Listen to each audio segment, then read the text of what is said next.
goals do you have for this season? Personal goals for us, man, that's a tough question. We're just trying to improve every day, to tell you the truth.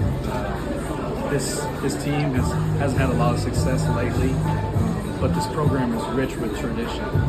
So we're trying to bring that back, bring back a lot of alumni to talk to our kids about what Chaparral means and the place that it can be. But we're just trying to improve every day. Not necessarily one goal. It's always a state championship when you play and coach at Chaparral. So that's the ultimate goal, and everything kind of seems like a failure, but we're just trying to get better each day. What player on the team have you felt stepped up the most this offseason and has led you guys, or feel he's led you guys? I would probably say our offensive defensive lineman, Thomas Yamashita. He's a very loud, I would say, in the weight room everywhere we go. You definitely know where he is at. But he's kind of our leader right now, but a lot of people, Jace Wilson, Cash Park, Ryan O'Shaughnessy, but there's a lot of guys who have really stepped up, but definitely Thomas, I think, the most. What game are you looking forward to most this season? Game am I looking for? Definitely the first one. The first time being a head coach is going to be great versus West Point.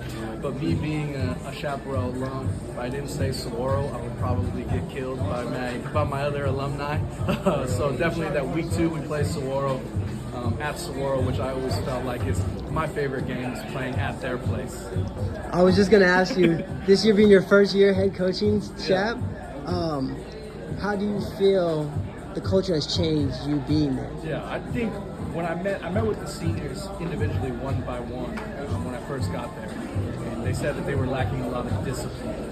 So every little thing, whether it was late, whether we don't show up to class on time, or just we do something bad in the community, we punish those kids for it because we're trying to change the overall culture of our program.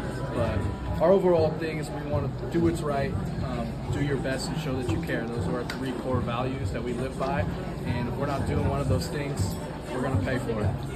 I like that. I like that. And you said, I was going to ask you, you touched on it with Saguaro. You touched on it perfectly with Saguaro. So I really don't have to ask you because I can tell you're ready and anticipating that matchup. Yeah. But even that first week getting out there with even this fresh new squad, I see you guys have a lot of talent, a lot of young talent too. Yes. Speak on that younger underclassmen you guys have. Yeah, so we got a lot of young talent. Our junior class is like 40 deep in there. So our senior class only got about 20 dudes, but our junior class is super heavy. We got a lot of Jace Wilson, Cash Park, Danny Goddess, Jed Archuleta. Just to name some of those guys who have been stepping up for us. But we're going to be pretty junior heavy. But our seniors are the one that are going to take us to the top, I can tell you that. Gotcha.